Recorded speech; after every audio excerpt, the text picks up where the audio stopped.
가을의 공기는 청명했고 서울의 밤은 그 어느 때보다 반짝였다.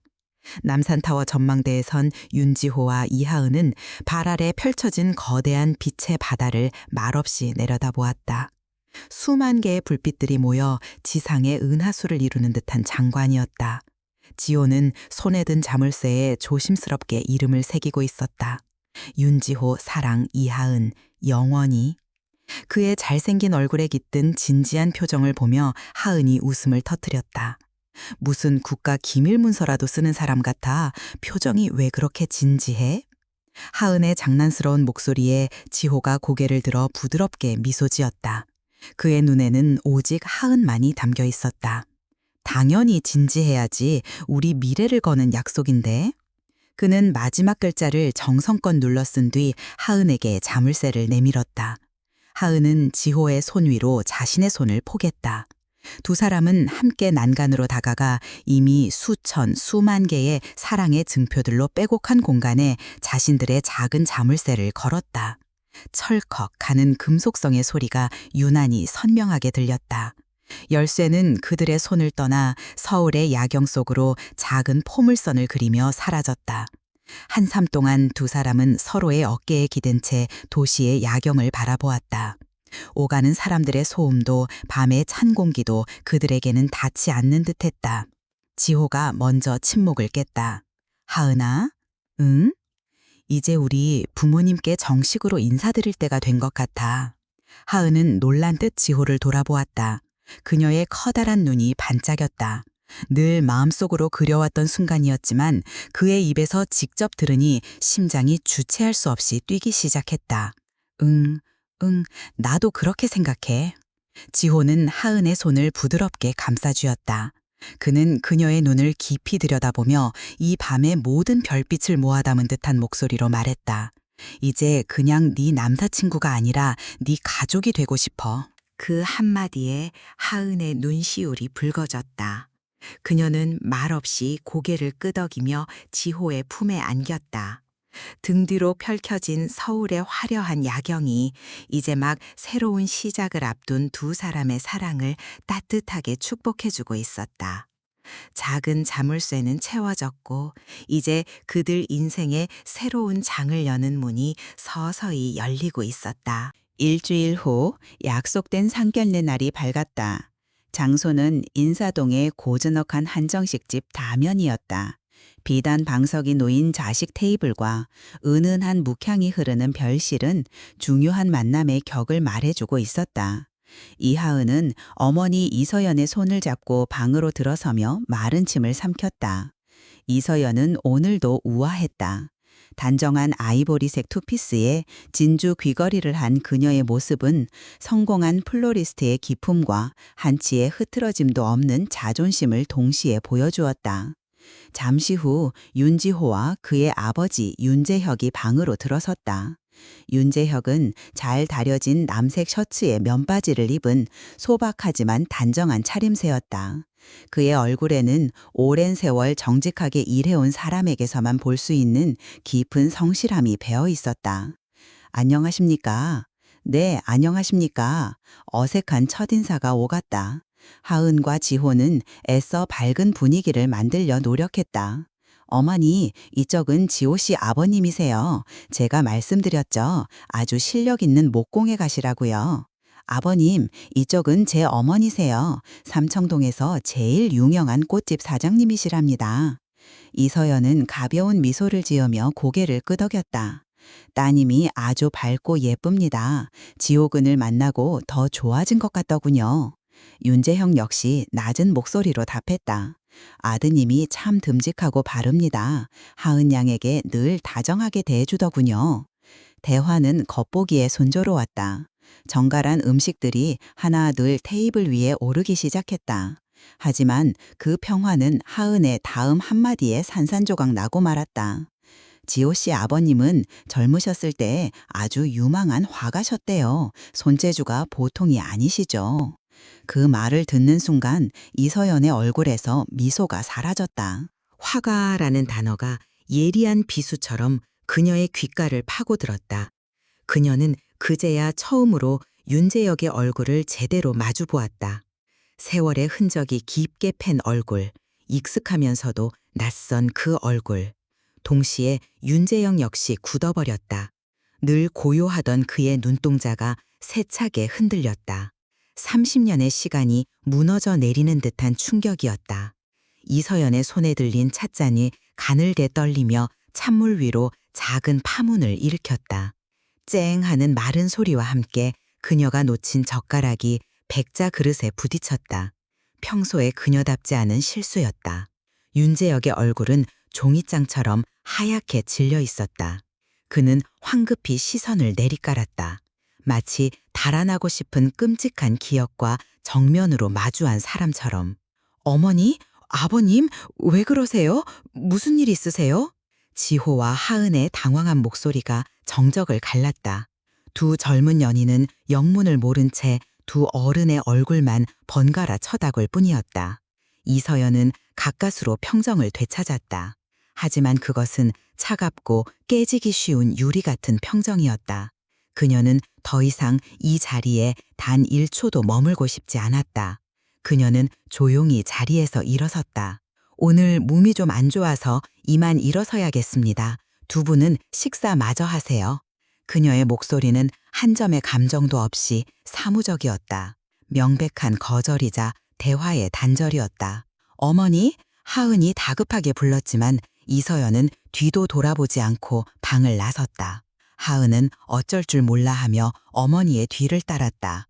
순식간에 텅 빈 방 안에는 윤지호와 그의 침묵하는 아버지, 그리고 정갈하게 차려졌지만 아무도 손대지 않은 음식들만 남았다. 아름다운 음식들은 마치 이 상황의 비극을 조롱하는 듯 보였다.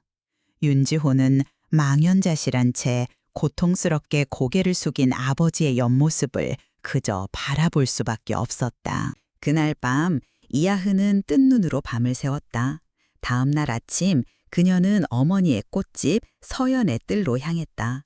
삼청동의 고즈넉한 골목에 위치한 그곳은 언제나처럼 향기로운 꽃들로 가득했다. 하지만 오늘의 공기는 어쩐지 차갑게 느껴졌다. 이서연은 가위로 붉은 장미의 가시를 잘라내고 있었다. 서걱, 서걱. 규칙적으로 들려오는 그 소리가 하은의 심장을 찔렀다. 엄마! 하은의 목소리에 이서연은 고개도 들지 않았다. 왜 그러셨어요? 어제 왜 지호 씨 아버님을 보고 왜 그러셨냐고요? 이서연은 하던 일을 멈추고 날카로운 눈으로 딸을 보았다. 그 눈빛에는 하룻밤 사이에 쌓인 피로와 단호한 결심이 서려 있었다. 지호라는 아이 이제 만나지 마라. 네? 그게 무슨 말씀이세요? 이유를 알려주셔야죠. 저희 서로 사랑한단 말이에요. 하은의 목소리가 절박하게 떨렸다. 이유는 중요하지 않아. 넌 그저 이 결혼은 절대로 안 된다는 것만 알면 돼. 이서연은 다시 장미줄기를 집어들었다. 그녀의 손길에는 분노와 슬픔이 뒤섞여 있었다. 세상에 남자가 그 아이 하나뿐이라도 안 돼. 하은은 숨이 턱 막혔다. 어머니의 완고한 태도 앞에서 모든 말이 무력해졌다. 그녀는 어머니의 눈에서 30년 묵은 상처가 만들어낸 누구도 넘을 수 없는 견고한 벽을 보았다. 그 사람의 아들은 안 된다. 절대로. 그것이 이서연의 마지막 말이었다. 하은은 눈물을 참으며 꽃집을 뛰쳐나왔다. 뒤로 향기로운 꽃내음이 그녀의 슬픔을 위로하지 못한 채 흩어졌다. 같은 시각 윤재혁의 집으로 돌아가는 차 안은 무거운 침묵에 잠겨 있었다. 지호는 몇 번이나 입을 열려다 닫았다. 파주에 위치한 집에 도착할 때까지 두 부자 사이에는 아무런 대화도 없었다. 집에 들어서자마자 윤재혁은 곧장 뒤뜰에 있는 자신의 목공 작업실로 향했다. 그곳은 그의 왕국이자 세상의 모든 시름을 잊게 해주는 유일한 피난처였다. 지호는 작업실 문턱에 서서 아버지의 뒷모습을 바라보았다. 아버지는 작업대 위에 놓인 소나무 조각을 집어들고 대패질을 시작했다. 슥, 슥. 나무가 깎여나가는 소리와 함께 짙은 솔향이 퍼져나갔다. 아버지는 말없이 오직 나무와 도구에만 온 신경을 집중하며 자신의 감정을 깎아내고 있었다. 지호는 조심스럽게 물었다. 아버지, 하은 씨 어머님과 아는 사이셨어요? 윤재혁의 손이 순간 멈칫했다. 하지만 그는 뒤돌아보지 않았다. 어른들의 일이다. 낮고 잠긴 목소리.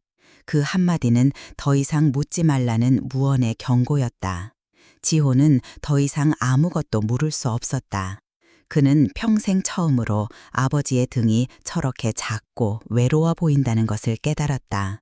아버지의 침묵은 그 어떤 고함보다 더 큰 벽처럼 느껴졌다. 그날 밤 지호와 하은은 각자의 방에서 보이지 않는 벽을 마주하고 있었다. 그 벽은 부모님의 이해할 수 없는 과거로 만들어져 있었고 지금 두 사람의 미래를 단단히 가로막고 있었다. 3. 1994년의 여름은 불볕더위가 기승을 부렸다. 캠퍼스에는 매미 소리가 쩌렁쩌렁 울렸고 아스팔트는 뜨거운 열기를 뿜어냈다. 홍익대학교 미술대학 건물 앞 낡은 이젤 앞에선 한 가난한 청년이 있었다. 그의 이름은 윤재혁이었다. 그의 시선은 풍경을 향해 있지 않았다. 그는 늘 같은 자리 나무 그늘 아래 벤치에 앉아 책을 읽는 문과대학 여학생을 그리고 있었다. 그녀의 이름은 이서연. 재혁은 그녀의 이름을 몰랐지만 그녀의 모든 것을 화폭에 담고 싶었다. 햇살에 반짝이는 머리카락, 책장을 넘기는 섬세한 손가락, 가끔씩 생각에 잠겨 먼 곳을 바라보는 그윽한 눈빛까지도. 어느 날 서연이 먼저 그에게 다가왔다. 저기요, 혹시 제 그림을 그리고 계신가요? 재혁은 화들짝 놀라 캔버스를 숨기려 했다. 그의 뺨이 붉게 달아올랐다. 서연은 그의 당황한 모습에 그만 웃음을 터뜨렸다. 그 웃음소리는 여름날의 소나기처럼 시원하고 청량했다. 그것이 그들의 시작이었다. 그들의 연애는 가난했지만 세상에서 가장 찬란했다. 두 사람은 낡은 동시상원 극장에서 어깨를 맞대고 영화를 봤고 해질녘 한강변을 정처 없이 걸었다. 주머니가 가벼운 날에는 신촌의 허름한 분식집에서 떡볶이 한 접시를 나눠 먹으며 미래를 이야기했다. 재혁은 화가가 되고 서연은 작가가 될 것이었다. 재혁은 말이 없는 청년이었다. 그는 자신의 감정을 말 대신 그림으로 표현했다. 그의 스케치북은 온통 서연의 모습으로 가득 찼다. 웃는 모습, 찡그린 모습, 잠든 모습. 그는 세상의 모든 빛을 동원해 그렸다. 어느 비오는 여름밤, 재혁은 서연을 자신의 작은 옥탑방으로 데려갔다. 좁고 눅눅한 방이었지만 그곳에는 재혁의 꿈과 열정이 가득했다. 방 한가운데 천으로 덮인 이젤이 놓여 있었다. 널 위해 준비했어. 재혁이 천을 걷어내자 목탄으로 그린 서연의 초상화가 나타났다. 그 그림 속의 서연은 살아 숨쉬는 듯했다. 그것은 단순한 이서연이 아니었다. 그녀의 미소, 그녀의 이야기하는 듯한 눈빛, 그리고 그녀 자신도 몰랐던 찰나의 우소까지 담겨 있었다. 서연은 숨을 삼켰다. 정말 나보다 더 나 같아. 그녀는 그림에서 눈을 떼지 못한 채 물었다. 다음엔 뭘 그릴 거야? 재혁은 그림이 아닌 서연의 눈을 깊이 바라보며 대답했다. 그의 목소리는 조금 떨리고 있었지만 세상 그 어떤 약속보다 단단했다. 다른 화가들에게는 세상이 캔버스겠지만 나에게는 오직 너 하나가 나의 세상이고 나의 캔버스야. 그 순간 세상의 모든 소음이 멎었다. 서연은 천천히 다가가 재혁의 입술에 입을 맞췄다. 빗소리와 섞인 부드러운 입맞춤. 그것은 두 사람의 영원을 약속하는 세상에서 가장 순수한 맹세였다. 그해 여름, 그 약속, 그 입맞춤은 훗날 이서연의 30년 인생에서 가장 달콤한 기억이자 가장 고통스러운 흉터가 되었다. 행복의 시간은 뜬구름처럼 덧었었다. 그해 여름이 끝나갈 무렵 윤재혁의 세계에 균열이 생기기 시작했다. 서연과의 달콤한 데이트를 마치고 집으로 돌아온 어느 늦은 밤이었다. 재혁은 서연이 몰래 그의 손에 쥐어준 작은 데이지 꽃을 만지작거리며 흥얼거리고 있었다. 하지만 낡은 대문을 열고 들어서는 순간 그의 발걸음이 얼어붙었다. 집안은 아수라장이었다. 낯선 사내 두 명이 안방을 차지하고 앉아 있었고 아버지 윤 씨는 죄인처럼 고개를 숙인 채 무릎을 꿇고 있었다. 어머니는 구석에서 소리 죽여 울고 있었다. 집안에는 역한 술 냄새와 싸늘한 위협의 공기가 감돌았다. 이게 다 뭐예요? 재혁이 소리치며 달려들었지만 건장한 사내 중 한 명이 그를 가볍게 밀쳐냈다. 어디서 애송이가 끼어들어? 얌전히 있어. 네 아비가 진 빚이 얼만지는 알아? 그날 밤 재혁은 모든 것을 알게 되었다. 아버지가 손댔던 작은 사업이 실패로 돌아가면서 악독하기로 소문난 사채업자에게 거액의 빚을 졌다는 사실을. 이자는 눈덩이처럼 불어나 이제 온 가족이 길바닥에 나앉아도 모자랄 지경이었다. 그날 이후 재혁의 삶은 달라졌다. 그는 더 이상 캠퍼스 앞에 설 수 없었다. 그의 손은 붓과 연필 대신 공사장의 거친 철근과 벽돌을 잡아야 했다. 그는 학교를 휴학했다. 서연에게는 중요한 공모전 준비 때문에 바쁘다고 둘러댔다. 첫 거짓말이었다. 사랑하기에 해야만 했던 서툴고 아픈 거짓말.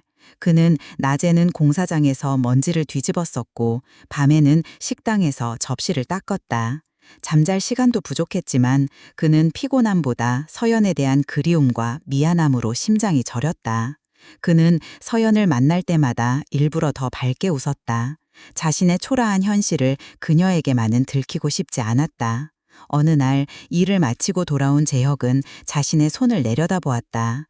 섬세한 선을 그려내던 손은 온데간데 없고 굳은 살이 박히고 상처투성이인 노동자의 손만 남아있었다. 그는 주먹을 꽉 쥐었다. 그 안에서 자신의 꿈이 서연과의 미래가 바스러지는 소리가 들리는 듯했다.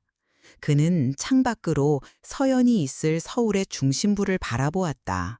화려한 불빛의 도시는 그와는 상관없는 다른 세상처럼 아득하게만 느껴졌다. 그는 몰랐다. 이것이 앞으로 닥쳐올 더 큰 비극의 시작일 뿐이라는 것을. 운명은 그에게서 가장 소중한 것을 앗아가기 위해 더 잔인한 선택을 강요하고 있었다. 서연아, 미안해. 그는 어둠 속에서 혼자 속삭였다. 그 목소리는 누구에게도 닿지 못한 채 고단한 여름밤의 공기 속으로 스며들었다. 결국 잔인한 선택의 날이 왔다. 사채업자는 윤재혁에게 마지막 제안을 했다. 내 딸이 널 마음에 들어 하더군. 하지만 난 자네 같은 놈은 사위로 삼을 생각 없어. 대신 내 밑에서 3년만 죽었다 생각하고 일해. 강원도 건설 현장으로 가는 거다. 그리고 그 계집애랑은 깨끗하게 헤어져. 다시는 연락도 하지 마. 그럼 이 모든 빚 없던 걸로 해주지. 그것은 영혼을 파는 계약이었다. 가족을 구하기 위해 그는 자신의 꿈과 사람을 모두 버려야 했다. 선택의 여지는 없었다. 재혁은 떨리는 목소리로 알겠습니다 라고 대답했다. 며칠 후 서연은 재혁이 걱정되어 그가 일한다는 도서관으로 도시락을 싸서 찾아갔다. 하지만 도서관 근처 카페 창가에 앉아있는 재혁을 발견하고 걸음을 멈췄다. 그의 앞에는 세련된 정장을 입은 낯선 여자가 앉아 있었다. 그 여자는 재혁에게 하얀 봉투를 건넸다. 돈 봉투였다. 서연의 심장이 바닥으로 곤두박질 쳤다. 모든 것이 명확해지는 듯했다. 그의 거짓말, 그의 피곤한 얼굴, 그리고 지금 눈앞에 이 거래까지. 그날 저녁 재혁은 서연을 마포대교 위로 불러냈다. 강바람이 유난히 차가웠다. 서연아, 재혁의 목소리는 낯설고 차가웠다. 우리 이제 그만하자. 서연은 믿을 수 없다는 듯 그를 바라보았다. 그게 무슨 소리야, 재혁아. 나도 이제 지쳤다. 너와의 미래 같은 건 보이지 않아. 서연이 눈에 눈물이 고였다. 거짓말이지? 오늘 카페에서 돈 받는 거 봤어. 설명해줘, 제발. 재혁은 차갑게 웃었다. 그 웃음은 그의 심장을 갈기갈기 찢는 소리였다. 그림만 그려서 뭘 먹고 사냐. 나도 이제 현실을 살아야지. 그분은 내 미래를 책임져 주실 분이야. 그의 말은 세상에서 가장 날카로운 칼이 되어 서연의 심장에 박혔다. 나의 세상, 나의 캔버스라던 그의 약속이 산산조각났다. 서연은 입술을 깨물었다. 눈물이 흐르지 못하도록 자신의 마지막 자존심을 지키기 위해. 그녀는 더 이상 묻지 않았다. 알았어. 잘 살아. 그녀는 그 말을 남기고 뒤돌아섰다. 단 한 번도 뒤돌아보지 않고 꼿꼿한 자세로 다리를 걸어갔다. 재혁은 그녀의 뒷모습이 시야에서 완전히 사라질 때까지 그 자리에 못 박힌 듯 서 있었다. 서연의 모습이 보이지 않게 되자 그제야 그는 무너져 내렸다. 난간을 붙잡은 그의 어깨가 격하게 들썩였다. 소리 없는 오열이 터져나왔다. 강바람이 그의 눈물을 앗아가 주었다. 그날 마포대교 위에서 꿈을 그리던 청년 화가는 죽었다. 오직 사랑하는 사람에게 용서받지 못할 죄를 지은 심장이 멈춰버린 한 남자만 남았을 뿐이었다. 그리고 그 오해는 질긴 운명이 되어 30년의 세월을 건너 그들의 아이들 앞에 다시 나타나게 될 터였다. 과거의 폭풍이 핥히고 간 상처는 현재에 고스란히 남아 있었다. 상견례가 파국으로 끝난 며칠 동안 윤지호와 이하은은 망연자실한 채 각자의 집에서 무력감을 곱씹어야 했다. 이서연은 꽃집 일에만 몰두하며 딸과 눈도 마주치지 않았다. 그녀의 침묵은 그 어떤 질책보다 차가웠다. 윤재형 역시 작업실에 틀어박혀 나오지 않았다. 굳게 닫힌 작업실 문은 보좌 사이에 놓인 보이지 않는 벽과도 같았다. 그날 밤 두 사람은 홍대의 작은 카페에서 만났다. 주변의 활기찬 분위기와 달리 두 사람 사이에는 무거운 공기가 흘렀다. 엄마는 여전히 완고하셔. 이유도 말씀 안 해주시고 무조건 안 된대. 하은이 힘없이 말했다. 아버지도 마찬가지야. 그날 이후로 단 한마디도 그 일에 대해 언급하지 않으셔. 내가 뭔가 여쭤보려고 하면 그냥 피하기만 하셔. 지호가 답하며 쓴웃음을 지었다. 두 사람은 서로의 눈을 바라보았다. 그들의 사랑은 아무런 잘못이 없었지만 부모님의 알 수 없는 과거 앞에서 속수무책이었다. 이상하지 않아? 하은이 조심스럽게 입을 열었다.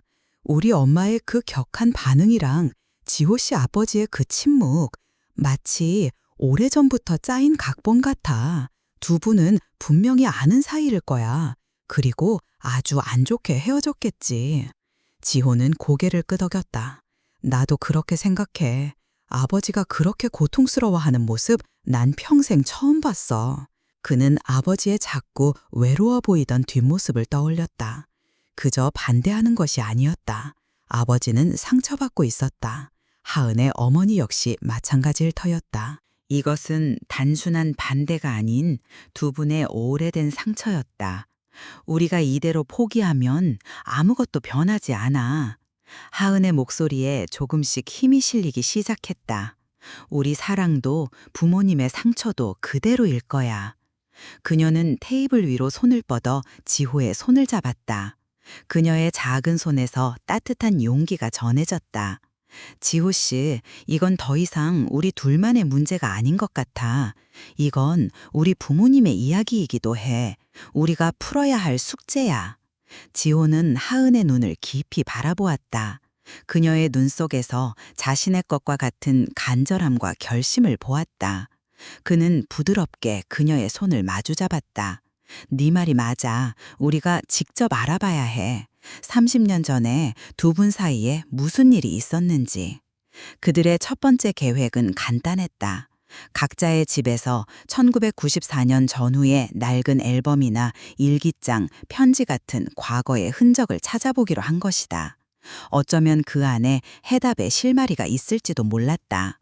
두 사람은 아무 말 없이 서로의 손을 잡고 있었다.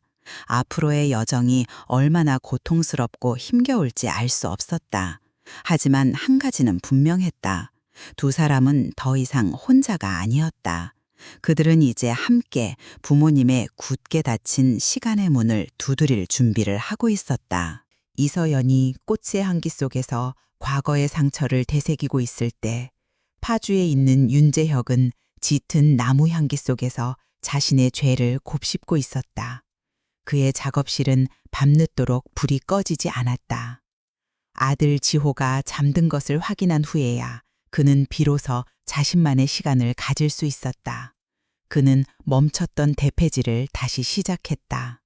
나무를 깎아내는 행위는 그의 머릿속을 어지럽히는 상념들을 깎아내는 유일한 방법이었다. 상견례 자리에서 본 서연의 얼굴이 자꾸만 떠올랐다. 앳되고 순수했던 20살의 소녀가 아니었다. 세파에 단련된 아름답지만 차가운, 그리고 자신을 향한 경멸이 가득한 여자였다. 그 눈빛은 30년 동안 그를 짓눌러온 죄책감을 더욱 무겁게 만들었다. 그리고 아들 지호의 혼란스럽고 상처받은 얼굴. 그것이 그의 심장을 가장 아프게 찔렀다. 그는 작업대 가장 안쪽에 자물쇠 달린 서랍을 열었다. 그 안에는 낡은 사진 한 장도 없었다. 대신 작은 나무 상자 안에 곱게 보관된 바싹 마른 목탄 연필심 하나가 들어 있었다. 30년 전 서연의 첫 초상화를 그려주었던 바로 그 연필이었다. 그는 닳고 닳아 짧아진 그 연필심을 가만히 손끝으로 매만졌다. 온기가 사라진 지 오래였지만 그에게는 여전히 그녀의 미소가 느껴지는 듯했다. 새벽녘 그는 낡은 트럭을 몰아 서울로 향했다. 그가 도착한 곳은 화려한 강남이 아닌 젊음의 거리 홍대 근처였다. 모든 것이 변해 있었다. 서영과 함께 떡볶이를 나눠 먹던 허름한 분식집은 번쩍이는 화장품 가게로 변해 있었다. 그는 마치 유령처럼 자신의 과거가 지워진 거리를 배회했다.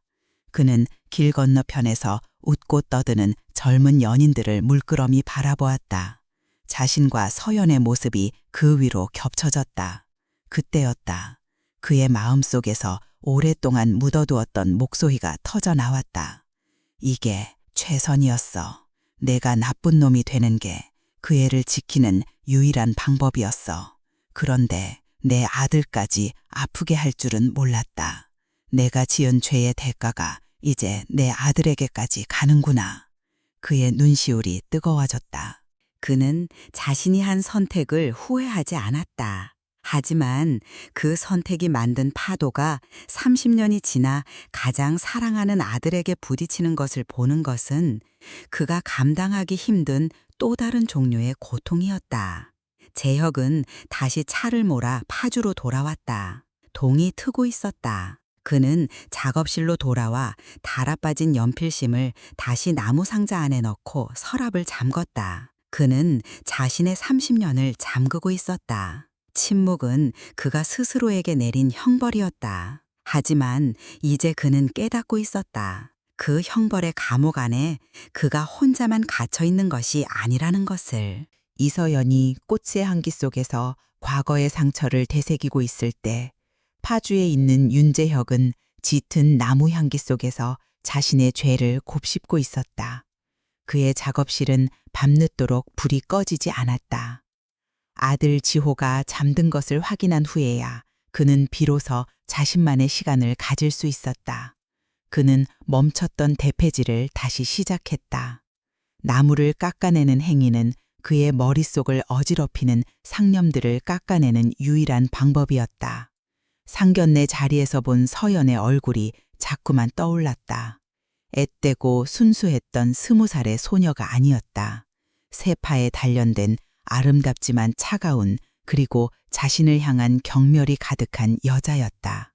그 눈빛은 30년 동안 그를 짓눌러온 죄책감을 더욱 무겁게 만들었다. 그리고 아들 지호의 혼란스럽고 상처받은 얼굴. 그것이 그의 심장을 가장 아프게 찔렀다. 그는 작업대 가장 안쪽에 자물쇠 달린 서랍을 열었다. 그 안에는 낡은 사진 한 장도 없었다. 대신 작은 나무 상자 안에 곱게 보관된 바싹 마른 목탄 연필심 하나가 들어 있었다. 30년 전 서연의 첫 초상화를 그려주었던 바로 그 연필이었다. 그는 닳고 닳아 짧아진 그 연필심을 가만히 손끝으로 매만졌다. 온기가 사라진 지 오래였지만 그에게는 여전히 그녀의 미소가 느껴지는 듯했다. 새벽녘 그는 낡은 트럭을 몰아 서울로 향했다.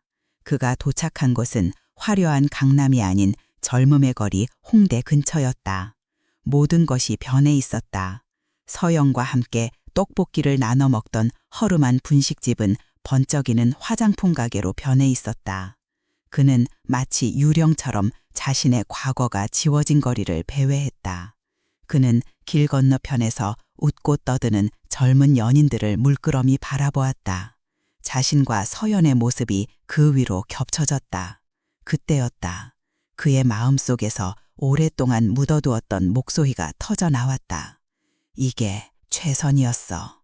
내가 나쁜 놈이 되는 게 그 애를 지키는 유일한 방법이었어. 그런데 내 아들까지 아프게 할 줄은 몰랐다. 내가 지은 죄의 대가가 이제 내 아들에게까지 가는구나. 그의 눈시울이 뜨거워졌다.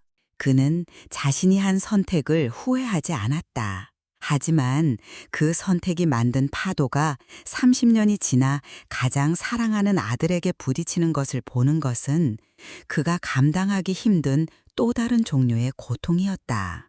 재혁은 다시 차를 몰아 파주로 돌아왔다. 동이 트고 있었다. 그는 작업실로 돌아와 달아빠진 연필심을 다시 나무 상자 안에 넣고 서랍을 잠궜다. 그는 자신의 30년을 잠그고 있었다. 침묵은 그가 스스로에게 내린 형벌이었다. 하지만 이제 그는 깨닫고 있었다. 그 형벌의 감옥 안에 그가 혼자만 갇혀 있는 것이 아니라는 것을. 그들의 계획은 그날 밤 바로 실행에 옮겨졌다. 이하느는 어머니가 꽃꽂이 수업으로 늦는 날을 틈타 집안 깊숙한 곳에 있는 창고를 뒤지기 시작했다. 먼지가 뽀얗게 쌓인 낡은 가구들 사이에서 그녀는 자물쇠도 없는 낡은 나무 상자 하나를 발견했다. 심장이 두근거렸다. 그녀는 조심스럽게 상자를 열었다. 가장 위에는 겹겹이 포장된 낡은 스케치북이 있었다. 그리고 그 안에서 목탄으로 그린 한 여자의 초상화가 나왔다. 하은은 숨을 멈췄다. 그림 속 여자는 앳된 어머니 이서연이었다. 그녀가 한 번도 본 적 없는 사랑에 빠진 20살의 어머니였다. 그림은 너무나도 생생해서 금방이라도 그림 속의 어머니가 자신을 보며 웃어줄 것만 같았다. 그림 아래에는 화가의 서명이 작게 남아 있었다. YJH, 윤재혁. 상자 바닥에는 리본으로 묶인 편지 다발이 있었다. 하은은 떨리는 손으로 편지 한 통을 펼쳤다. 나의 서연에게. 오늘 너의 웃는 모습을 보았어. 세상의 모든 색을 다 합쳐도 너의 미소만큼 눈부시진 않을 거야. 편지 속의 언어는 서툴렀지만 사랑으로 가득 차 있었다. 하은은 모든 편지를 밤새워 읽었다. 그 안에는 한 가난한 화가가 한 여자를 얼마나 깊이 사랑했는지, 그들의 미래를 얼마나 간절히 꿈꿨는지가 고스란히 담겨 있었다. 이것은 돈 때문에 사랑을 버릴 남자의 편지가 아니었다. 같은 시각 윤지호는 아버지의 작업실 한쪽 구석에 있는 낡은 책장을 정리하고 있었다.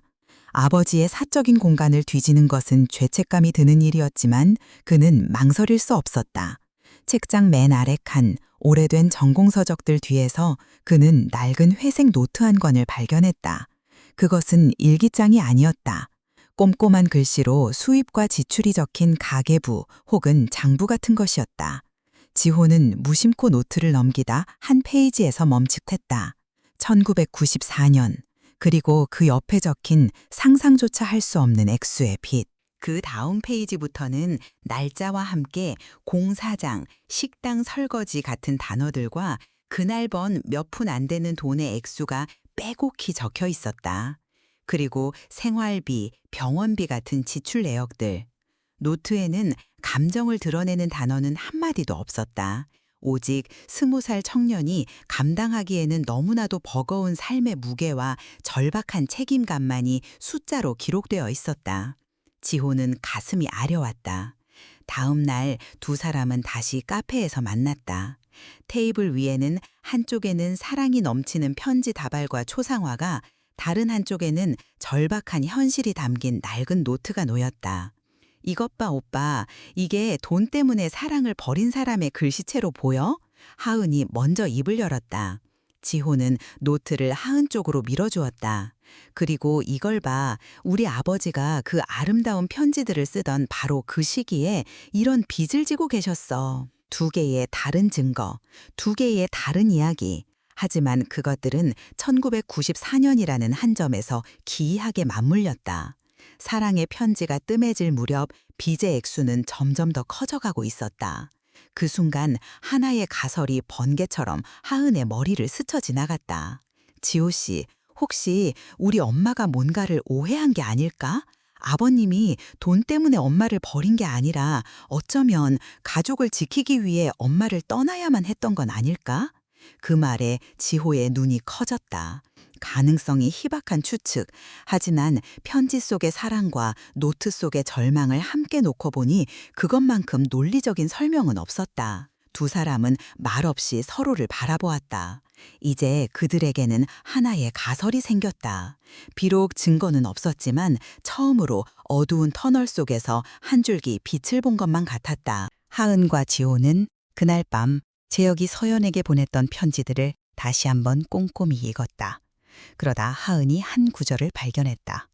오늘은 민준이와 함께 밤새 과제전을 준비했어. 그 녀석 나보다 재능은 없으면서 잔소리만 늘어놓는다니까. 그래도 민준이가 없었다면 정말 힘들었을 거야. 박민준. 재혁의 유일한 단짝 친구이자 같은 과 동기였다. 다음 날 두 사람은 홍익대학교 미술대학 홈페이지에 접속했다. 그리고 교수진 소개란에서 익숙한 이름을 발견했다. 동양화과 박민준 교수. 두 사람의 심장이 동시에 뛰었다. 며칠 후 지호와 하은은 박민준 교수의 연구실 문 앞에 서 있었다. 연구실 안은 유화 물감 냄새와 오래된 책 냄새로 가득했다. 윤재혁이 떠나온 그의 잃어버린 세계였다. 자네가 재혁이 아들이라고? 박민준 교수는 지호를 보고 놀라움을 감추지 못했다. 그는 지호의 얼굴에서 30년 전 친구의 모습을 보았다. 그는 따뜻한 미소와 함께 두 사람을 맞이했다. 자네 아버지는 우리 과에서 가장 재능 있는 친구였네. 모두가 그 녀석의 미래를 기대했지. 그런데 갑자기 그는 말끝을 흐렸다. 하은이 조심스럽게 가방에서 초상화를 꺼내 보여주었다. 박 교수는 그림을 보자마자 탄성을 질렀다. 아, 이 그림 기억나고 말고. 재혁이가 자기 영혼을 갈아 넣어서 그린 그림이야. 이 그림을 그리던 내내 그 녀석 세상에는 정말 서연이 하나밖에 없었지. 그의 말은 재혁의 편지 내용이 사실이었음을 증명해 주었다. 지호가 결심한 듯 물었다. 교수님, 혹시 1994년 가을쯤 저희 아버지께 무슨 일이 있었는지 아시나요? 왜 갑자기 그림을 그만두셨는지? 박 교수의 얼굴이 어두워졌다. 그는 한숨을 쉬며 천천히 입을 열었다. 나도 자세한 내막은 모른다네. 하지만 어느 날부터인가 재혁이 녀석이 수업에 잘 들어오지 않았어. 얼굴은 늘 어두웠고 집안에 큰 빚 문제가 생겼다는 소문이 돌았지. 그러다 어느 날 녀석이 아무 말도 없이 휴학계를 내고 서울을 떠나버렸어. 모두가 충격받았지. 그는 지호와 하은을 번갈아 보며 말을 이었다. 한 가지는 확실해. 자네 아버지는 그림을 배신할 사람이 아니었어. 그리고 이서연 씨를 배신할 사람은 더더욱 아니었지. 그 안에 우리가 모르는 다른 이야기가 있었을 거야. 아주 아픈 이야기. 교수의 마지막 말은 두 젊은이의 가슴에 깊은 파문을 남겼다. 그들은 감사를 표하고 연구실을 나왔다. 두 사람은 부모님이 처음 만났던 교성을 천천히 걸었다. 이제 그들의 가설은 더 이상 단순한 추측이 아니었다. 제3자의 증언이 그들의 믿음에 힘을 실어주었다. 아버지는 배신자가 아니었다. 그는 단지 아픈 이야기를 가진 남자였다. 그들은 이제 단순한 이유를 찾는 것이 아니었다. 그들은 시간의 먼지 속에 묻혀버린 한 젊은 화가의 진실과 명예를 되찾기 위한 여정을 시작한 것이었다. 그 주말 이서연은 이른 아침부터 양재동 꽃시장을 찾았다. 가게에 새로 들일 싱싱한 꽃들을 직접 고르기 위해서였다. 새벽 공기가 섞인 꽃의 향연 속에서 그녀는 전문가의 눈으로 분주하게 움직였다. 한편 윤재영 역시 그곳에 있었다. 그는 주문받은 원목 가구에 장식할 마른 꽃과 나뭇가지를 사기 위해 가끔 이곳에 들르곤 했다. 그는 늘 시끄러운 생화시장 쪽보다는 한적한 자재상가 쪽으로 다녔다. 그날따라 그는 왠지 모를 이끌림에 생화시장 쪽으로 발걸음을 옮겼다. 그리고 그곳에서 수많은 사람들 사이에서도 단번에 한 사람을 알아볼 수 있었다. 이서연이었다. 그녀는 흰색 리시안셔스 다발을 들고 꽃의 상태를 꼼꼼히 살피고 있었다. 일에 집중하는 그녀의 모습은 프로페셔널하고 기품이 넘쳤다. 재혁은 저도 모르게 발걸음을 멈췄다. 심장이 철렁 내려앉았다. 그는 조용히 몸을 돌려 그 자리를 피하려 했다. 하지만 그 순간 꽃을 가득 실은 수레가 그의 앞을 가로막았다. 그는 꼼짝없이 그 자리에 서 있어야만 했다. 그리고 바로 그때 서연이 고개를 들었고 두 사람의 눈이 정면으로 마주쳤다. 수십 년의 시간이 두 사람 사이에서 멈춘 듯 했다. 서연의 눈이 놀라움으로 커졌고 재혁은 숨 쉬는 것조차 잊었다. 어색한 침묵이 흘렀다. 먼저 입을 연 것은 재혁이었다. 그는 서연의 손에 들린 꽃을 향해 시선을 던지며 아주 낮은 목소리로 말했다. 리시안셔스, 여전히 좋아하시나 봅니다. 그것은 단순한 한마디가 아니었다. 그것은 오직 두 사람만이 아는 과거를 소환하는 주문이었다. 젊은 시절 재혁이 늘 서연에게 선물했던 꽃, 변치 않는 사랑이라는 꽃말을 가졌던 그 꽃. 서연의 손이 미세하게 떨렸다. 그녀는 자기도 모르게 꽃을 든 손에 힘을 주었다. 그녀의 단단했던 마음의 벽에 작은 균열이 생기는 소리가 들리는 듯했다. 그녀는 황급히 시선을 피하며 아무렇지 않은 척 대작했다. 그냥 예뻐서 보고 있었습니다. 그럼 이만. 그녀는 짧게 인사를 하고는 서둘러 그를 스쳐 지나갔다. 그녀에게서 스쳐 지나간 은은한 꽃향기가 재혁의 코끝을 맴돌았다. 재혁은 한참 동안 그 자리에 서 있었다. 그는 자신의 거친 손에 들린 마른 나뭇가지를 내려다보았다. 그리고 그녀가 서 있던 자리에 남은 생기 넘치는 꽃의 잔향을 생각했다. 한편 시장을 빠져나와 차에 탄 서연은 핸들에 이마를 기댔다. 심장이 멋대로 뛰고 있었다. 그녀는 30년 동안 그를 원망하고 증오했다. 그런데 그의 그 한마디가 그 모든 감정들을 순식간에 흔들어 놓았다. 그 남자는 기억하고 있었다. 그 사소한 약속과 기억들을. 한마디의 말, 그저 한마디의 말이었지만 이 서연이 30년간 쌓아 올린 견고한 성벽에 처음으로 희미한 균열이 생기고 있었다. 박민준 교수와의 만남 이후 지호는 며칠 동안 아버지의 낡은 노트를 다시 들여다보았다. 그는 이제 감상적인 아들이 아닌 단서를 찾는 건축가의 눈으로 행간을 읽었다. 그는 노트의 구석구석을 살폈다. 희미하게 배어나온 잉크 자국, 종이의 질감, 그리고 모서리에 작게 찍힌 거의 알아볼 수 없는 스탬프. 그는 스탬프 부분을 사진으로 찍어 최대한 확대한 뒤 형태를 복원하기 시작했다. 그리고 마침내 몇 개의 글자를 알아볼 수 있었다. 태백건설. 심장이 빠르게 뛰었다. 지호는 밤새 인터넷을 뒤져 1990년대에 태백건설이라는 회사를 추적했다. 지금은 사라진 지 오래된 작은 건설사였지만 다행히 당시 참여했던 몇몇 프로젝트에 대한 기록이 남아 있었다. 그중 하나가 그의 눈을 사로잡았다. 1994, 1996 강원도 태백시 리조트 개발 사업. 강원도 태백, 아버지가 그토록 절박하게 돈을 벌어야 했던 곳, 그의 청춘과 꿈을 묻어야 했던 곳. 다음 날 지호는 하은에게 전화를 걸었다. 찾았어. 아버지가 일했던 곳 아마도 강원도 태백일 거야. 태백? 지금 가보자는 거야? 응, 지금 가봐야겠어. 가서 아버지의 발자취를 직접 밟아봐야겠어. 그의 목소리에는 흔들림 없는 결심이 담겨 있었다.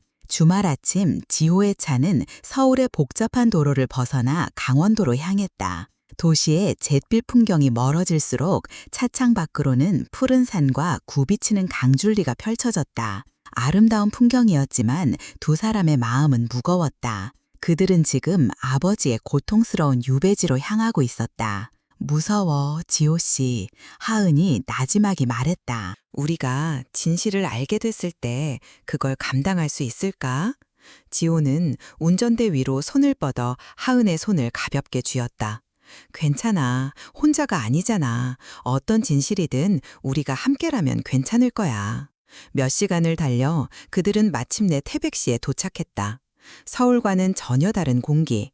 탄광도시의 역사를 간직한 채 이제는 고요한 산악도시로 남은 그곳은 시간이 멈춘 듯 했다. 그들은 오래된 리조트 단지를 먼저 찾아갔다. 이미 여러 번 주인이 바뀌고 낡아버린 건물들은 30년의 세월을 고스란히 보여주고 있었다. 지호는 이곳의 어느 한 귀퉁이에서 20살의 아버지가 고된 노동을 하며 어머니를 그리워했을 모습을 상상했다. 가슴 한구석이 시큰했다. 하지만 막상 도착하고 보니 막막했다. 30년 전 수백 명의 인부들 중 한 명이었을 젊은 청년을 어떻게 찾을 수 있을까? 그것은 사막에서 바늘을 찾는 것과 같았다. 그들은 리조트 근처의 작은 식당으로 들어가 늦은 점심을 주문했다. 식당 주인 아주머니는 친절했지만 30년 전의 건설 현장에 대해서는 아는 것이 없었다. 식당을 나온 두 사람은 해질녘의 낯선 도시 한가운데에 서 있었다. 사방을 둘러싼 거대한 산들이 마치 거대한 비밀의 성벽처럼 느껴졌다.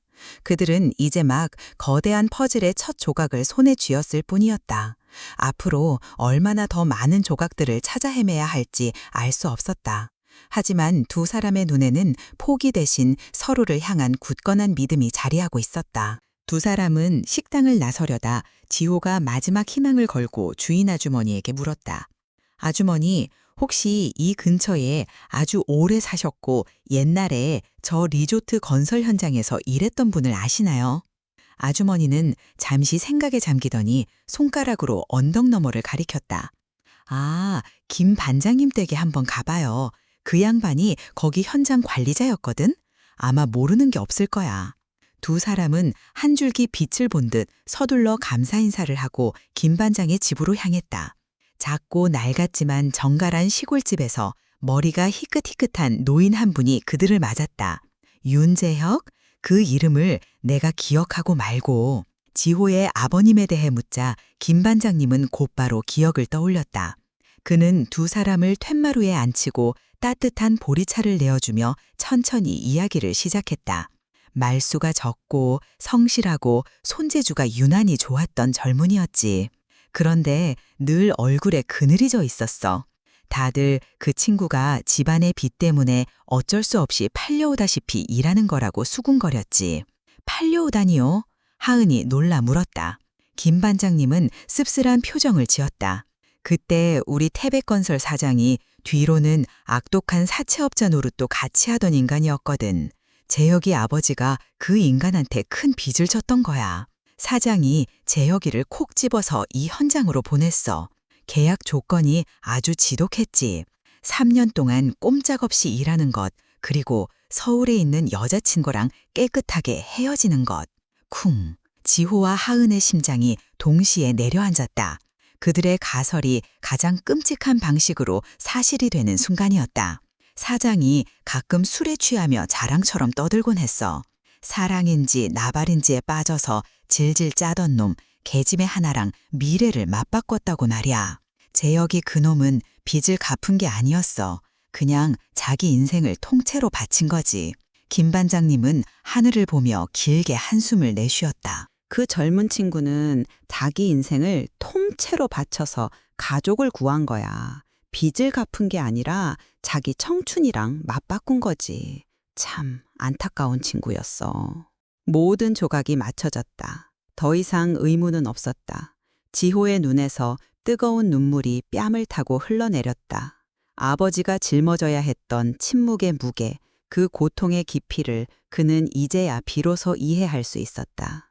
하은 역시 소리 없이 울고 있었다. 그녀는 자신의 어머니가 30년 동안 품어온 오해와 원망이 얼마나 깊은 상처 위에 서 있었는지를 깨달았다. 두 사람은 김 반장님에게 몇 번이고 고개를 숙여 감사 인사를 하고 돌아섰다. 차를 몰아 태백을 떠나는 길, 산들은 더 이상 비밀의 성벽이 아니었다. 그것은 한 남자의 위대한 희생을 묵묵히 지켜봐온 거대한 증인이었다. 30년의 비밀이 풀렸다. 하지만 발견의 기쁨은 없었다. 오직 너무나도 아픈 진실의 무게와 아버지에 대한 그리고 그 시절의 젊은 화가에 대한 끝없는 연민만이 두 사람의 마음을 가득 채우고 있었다. 태백에서 서울로 돌아오는 내내 차 안에는 무거운 침묵이 흘렀다. 지호와 하은은 이제 모든 진실을 알게 되었다. 하지만 그 진실은 너무나도 아팠다. 이제 그들에게는 더 어려운 숙제가 남아 있었다. 이 잔인한 진실을 30년간 깊은 오해 속에서 살아온 어머니에게 어떻게 전해야 할까? 그날 저녁 두 사람은 서연의 뜰로 향했다. 가게를 정리하던 이서연은 두 사람이 특히 지호가 함께 온 것을 보고 표정이 굳어졌다. 무슨 일이니? 어머니, 잠시 앉으세요. 저희가 드릴 말씀이 있어요. 하은의 차분하지만 단호한 목소리에 서연은 불길한 예감을 느끼며 의자에 앉았다. 하은은 어머니의 낡은 나무 상자에서 가져왔던 초상화와 편지 다발을 테이블 위에 올려놓았다. 그리고 지호는 아버지의 낡은 노트를 그 옆에 펼쳐놓았다. 어머니, 저희는 태백에 다녀왔어요. 하은은 차근차근 이야기를 시작했다. 아버지의 노트에서 발견한 빚의 기록, 태백 건설이라는 이름, 그리고 태백에서 만난 김 반장님의 이야기까지. 그녀는 과장하지도 감정을 싣지도 않고 그저 그들이 보고 들은 사실만을 담담하게 전달했다. 이서연의 얼굴은 처음에는 냉소적이었다. 그래서 고작 그런 낯선 늙은이의 말을 믿고 네 어미를 의심하겠다는 거냐? 하지만 하은이 김 반장님에게 들은 지독한 계약 조건에 대해 이야기하기 시작했을 때 서연의 얼굴에서 핏기가 사시기 시작했다. 서울의 여자친구와 헤어질 것. 그 구절이 비수처럼 그녀의 심장을 찔렀다. 그녀가 카페에서 보았던 돈봉투, 마포대교 위에서 들었던 그의 차가운 말들이 전혀 다른 의미로 머릿속에서 재구성되기 시작했다.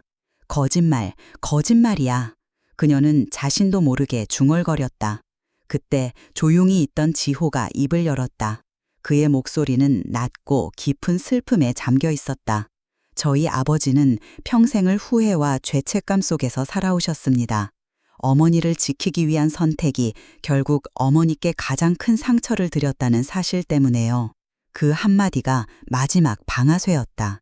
이서연의 단단했던 세상이 무너져 내렸다. 그녀는 테이블 위에 초상화를 바라보았다. 사랑을 갈구하던 자신의 20살 얼굴, 그리고 그 옆에 편지들, 나의 세상, 나의 캔버스, 그 모든 것이 진심이었다. 그녀가 배신이라 믿었던 것은 사실은 가장 위대한 희생이었다.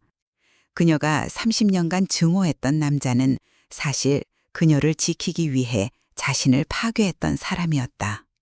아, 짧은 탄식과 함께 그녀의 어깨가 무너져 내렸다. 그녀는 진열되어 있던 꽃병 하나를 미처 보지 못하고 팔로 쳤다.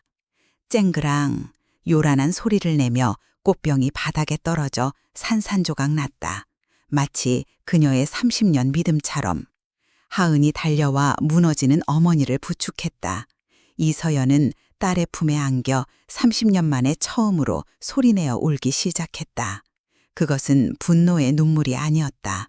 감당할 수 없는 미안함과 찢어지는 듯한 후회와 이제는 돌이킬 수 없는 시간에 대한 슬픔의 눈물이었다. 지호는 조용히 두 모녀를 위해 자리를 비켜주었다.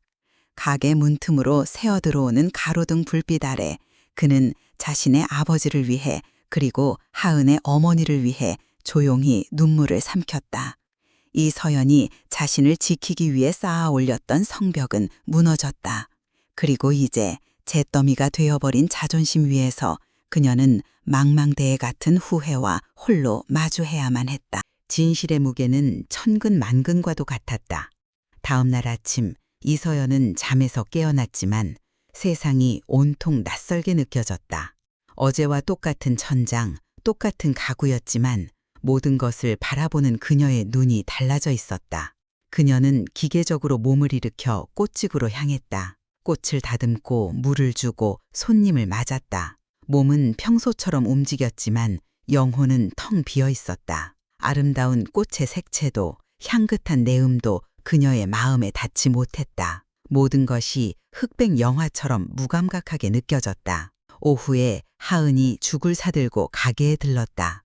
딸의 걱정스러운 얼굴을 보자 서연은 가슴이 미어지는 것 같았다. 하지만 그녀는 아무 말도 할 수 없었다. 엄마, 괜찮으세요? 응, 엄마, 혼자 생각할 시간이 좀 필요하구나. 예전처럼 날카롭게 밀어내는 것이 아니었다. 깊은 슬픔에 잠긴 힘없는 목소리였다. 하은은 더 묻지 않고 조용히 가게를 나섰다. 그날 밤 서연은 거실불도 켜지 않은 채 하은이 가져온 초상화를 앞에 두고 앉았다. 어둠 속에서 목탄으로 그려진 20살의 자신이 그녀를 바라보고 있었다. 그 순진한 눈빛이 어리석었던 과거의 자신이 그녀에게 묻는 듯했다. 왜 이제야 알았느냐고, 왜 그 사람을 30년이나 미워했느냐고. 그녀는 손을 뻗어 그림 속 제역의 서명 YJH를 가만히 쓸어보았다. 그의 약속이 귓가에 맴돌았다. 나의 세상, 나의 캔버스.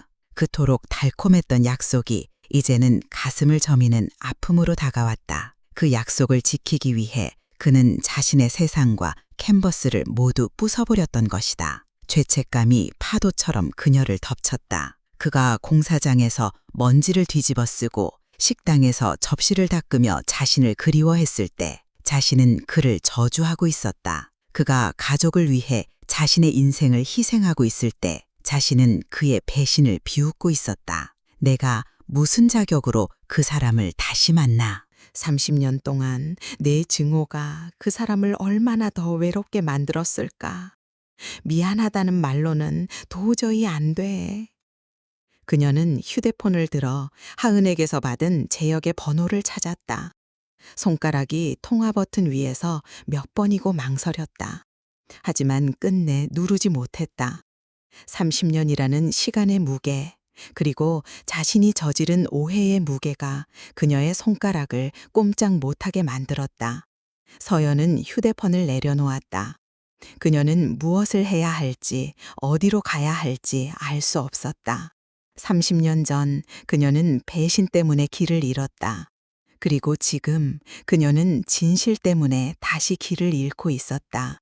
어둠 속에서 그녀는 초상화 속의 자신과 함께 소리 없이 울었다. 며칠 후 지호는 다시 파주를 찾았다. 그는 아버지의 작업실 문 앞에서 잠시 망설이다 안으로 들어섰다. 윤재혁은 창가에 서서 밖을 내다보고 있었다. 그의 등에서는 깊은 고뇌가 느껴졌다. 아버지, 지호의 목소리에 재혁이 천천히 돌아보았다. 하은 씨 어머님 많이 힘들어하세요. 지호는 그날 이후 서연의 상태에 대해 조심스럽게 이야기했다. 그녀가 어떻게 무너졌는지, 어떻게 자신을 자책하며 괴로워하고 있는지, 그녀가 더 이상 재혁을 원망하는 것이 아니라 자기 자신을 원망하고 있다는 사실을. 이야기를 듣는 내내 재혁은 아무 말도 하지 않았다. 하지만 그의 눈빛은 고통스럽게 일렁이고 있었다. 그가 지키고자 했던 여자가 이제는 진실 때문에 또 다른 지옥 속에 갇혀버린 것이다. 그의 침묵은 더 이상 그녀를 위한 방패가 아니었다. 오히려 그녀를 가두는 또 하나의 감옥이 되어버렸다. 아버지, 이제 아버지의 침묵은 그분을 지켜드리는 게 아니에요. 오히려 더 아프게 할 뿐이에요. 지호가 간절하게 말했다. 그분을 그 죄책감에서 꺼내주실 수 있는 분은 세상에 아버지 한 분뿐이에요. 지호가 돌아간 후 재혁은 오랫동안 작업실에 홀로 앉아 있었다. 그는 30년 전 서연을 떠나기로 결심했던 그 밤을 떠올렸다. 그녀가 자신을 미워하고 잊어야만 행복해질 수 있다고 믿었다. 그것이 그의 서툴렀던 최선의 사랑이었다. 하지만 그는 틀렸다. 진실은 언젠가 드러났고 그의 침묵은 결국 또 다른 상처를 낳았다. 그는 잠가두었던 서랍을 열고 달아빠진 목탄 연필심을 꺼냈다. 그는 그것을 가만히 내려다 보았다. 이제는 이 길고 긴 이야기를 끝내야 할 때였다. 그는 지호에게서 받은 서연의 번호를 휴대폰에 눌렀다. 신호음이 몇 번 울리고 전화가 연결되었다. 그의 심장이 거세게 뛰었다. 30년 만에 그는 그녀에게 말을 건넸다. 목소리는 마른 나무처럼 껄끄럽고 어색했다. 여보세요? 이서연 씨, 저 윤재혁입니다. 수화기 너머로 짧은 침묵이 흘렀다. 그는 용기를 내어 말을 이었다. 혹시 잠깐 만날 수 있을까요? 제가 드릴 말씀이 있습니다. 30년의 침묵이 마침내 전화기 너머의 정적 속에서 깨지고 있었다. 그의 길고 길었던 형벌을 이제 그 자신의 손으로 끝내려 하고 있었다. 그들이 다시 만난 곳은 30년 전 모든 것이 시작되었던 대학교 교정의 낡은 벤치 앞이었다. 노란 은행잎이 카페트처럼 깔린 가을의 한가운데였다. 이서연이 먼저 와 있었다. 그녀는 자신을 그리던 가난한 청년의 모습을 그 벤치 위에서 아련하게 보고 있었다. 잠시 후 윤재혁이 다가왔다. 세월의 무게가 내려앉은 두 사람은 아무 말 없이 서로를 바라보았다. 30년의 시간이 수만 마디의 말이 그들 사이에 공기 속에 맴돌았다. 먼저 침묵을 깬 것은 재혁이었다. 와줘서 고맙소, 서연 씨. 그들은 벤치에 나란히 앉았다. 그리고 재혁은 아주 긴 이야기를 시작했다. 아버지의 빚, 악독했던 사채업자, 그리고 가족을 구하기 위해 자신의 모든 것을 걸어야 했던 20살 청년의 절박했던 선택에 대해서. 그는 변명하지 않았다. 그저 있었던 사실을 담담하게 고백할 뿐이었다. 서연은 아무 말 없이 듣고만 있었다. 그녀의 뺨 위로 뜨거운 눈물이 쉼없이 흘러내렸다. 하지만 이번에는 분노의 눈물이 아니었다. 눈앞의 남자를 향한, 그의 아팠을 청춘을 향한 미안함과 연민의 눈물이었다.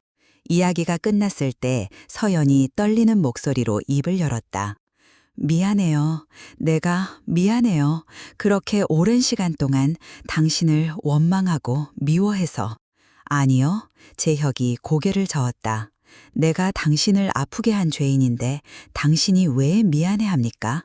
나를 미워했던 당신의 그 30년은 내가 마땅히 받아야 할 벌이었소. 그의 말에 서연은 더 크게 오열했다. 그녀는 그제야 깨달았다. 자신의 상처만큼이나, 아니 그보다 더 깊이 이 남자 역시 고통 속에서 살아왔다는 것을. 그녀는 그의 희생 위에서 그를 증오했고 그의 고통을 단 한 번도 헤아리려 하지 않았다. 나는 당신을 이해하려는 노력조차 하지 않았어요. 한참의 침묵이 흘렀다. 바람이 불어와 노란 은행잎들을 흩날렸다. 마치 길고 길었던 그들의 아픈 사연을 바람에 실어 떠나보내는 듯했다. 재혁이 자리에서 일어섰다. 이제 가보시오. 아이들이 기다릴 테니. 서연도 천천히 일어섰다. 그들은 서로를 향해 가볍게 고개를 숙였다. 더 이상의 사과도 원망도 없었다. 모든 것이 그 마지막 인사 속에 담겨 있었다. 두 사람은 각자 다른 방향으로 걸어갔다.